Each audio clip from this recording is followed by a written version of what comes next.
Shalom. Bakunzi b'ikiganiro cy'ijambo ry'umunsi. Reka mbifurize indwi nziza y'umugisha. Indwi y'amahirwe. Hari ijambo nkunda rivuga ngo kubw'umutima w'imbabazi w'Imana yacu niwe uzotuma umutwenzi turasira uvuye mu ijuru.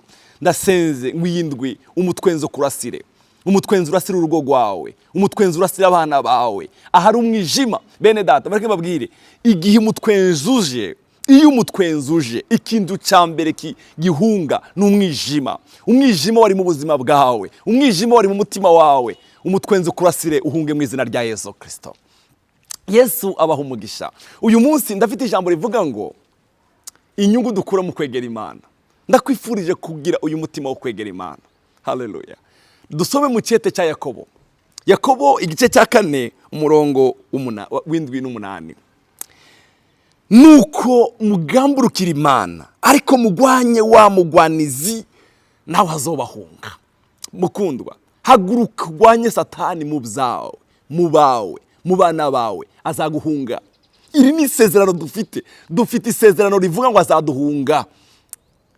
Pawulo abwiye Abaefeso ntuberekere Satani, tumugurira umuryango, umugwanye kandi umugwanye wivuye inyuma, nawe azaguhunga.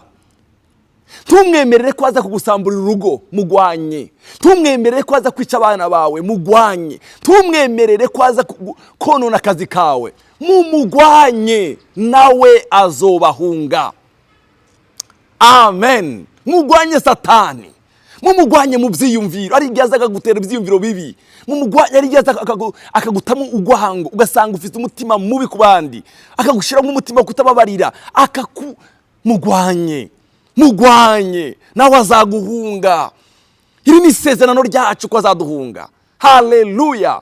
Mugwanye mu buzima bwawe bwa misi yose, mugwanye nawe azaguhunga. Iri ni isezerano dufite. Murongo w'8, mwiyegereza Imana nayo izobegera. Mwiyegereza Imana. Haleluya. Iyegereza umwami wawe, iyegereza umukunzi wawe akukunda kuruta abandi bantu bose.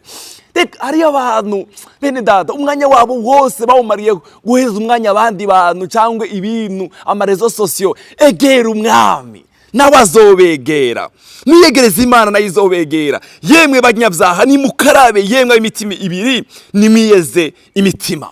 Mwegera Imana. Igitabo cy'ingoma, igitabo cyo kungoma ingoma za 2 igice cya 15 umurongo wa 12 haravuga ngo basezerana isezerano ryo kwama barondera uhoraho Imana yabasekuruza n'imitima yabo yose n'ubugingo bwabo bwose. Gira isezerano ryo kwama wegera umwami, bagira isezerano.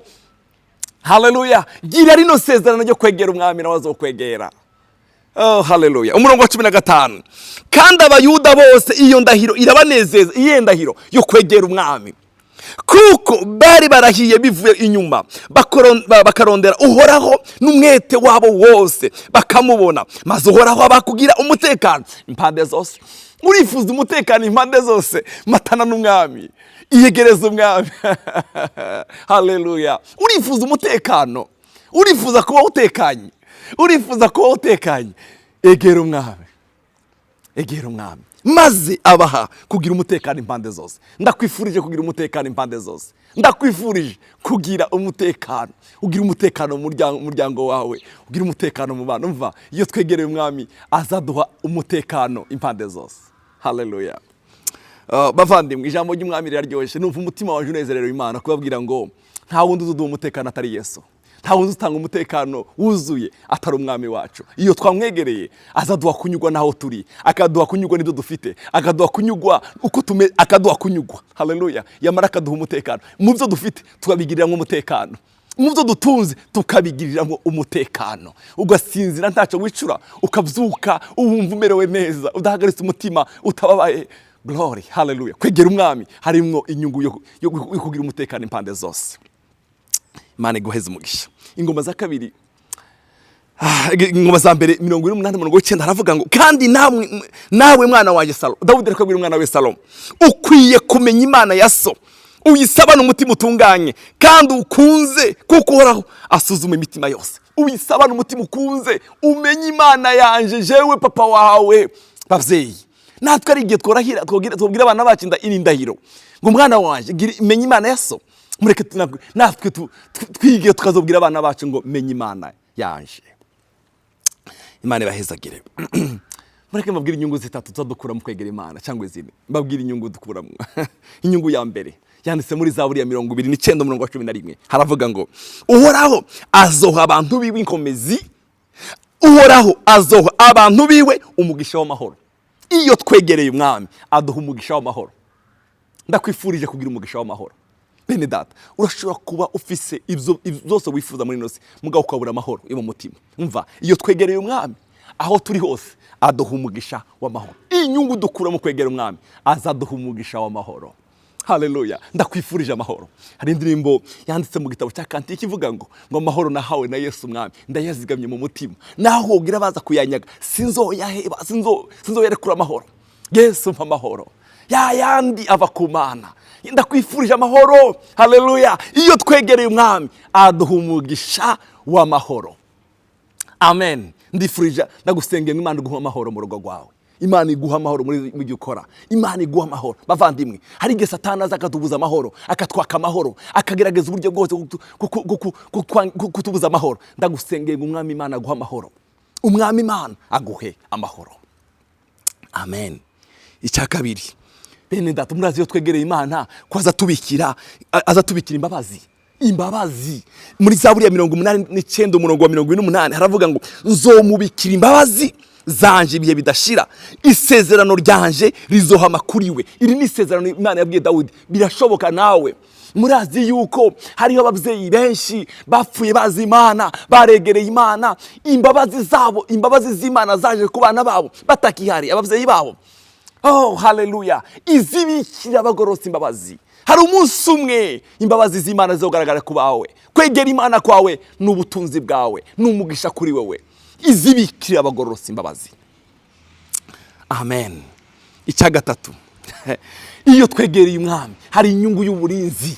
Hari inyungu y'uburinzi. Zaburi ya 56:9 haravuga ngo maze abansi banje bazosubizwa inyuma ku munsi nzotakamba, ivyo ndabizi neza kuko Imana iri mu ruhande rwanje. Iyo twayegereye izahica imigabo y'ingunge, izahica inama z'umwijima. Haleluya. Bazosubizwa inyuma, abansi bazosubizwa inyuma umunsi nzohaguruka gutakamba. Ivyo ndabizi neza kuko Imana iri mu ruhande rwaje.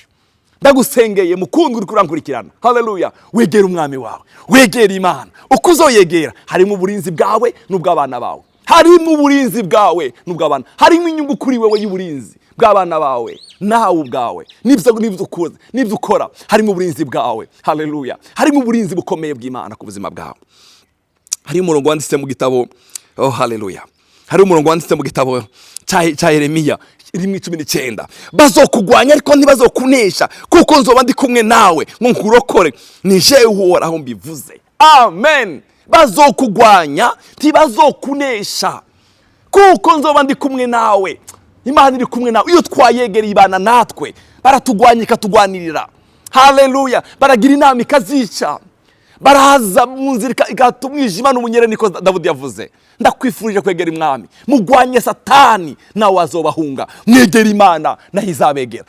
Mugira isezerano ryo kwegera umwami.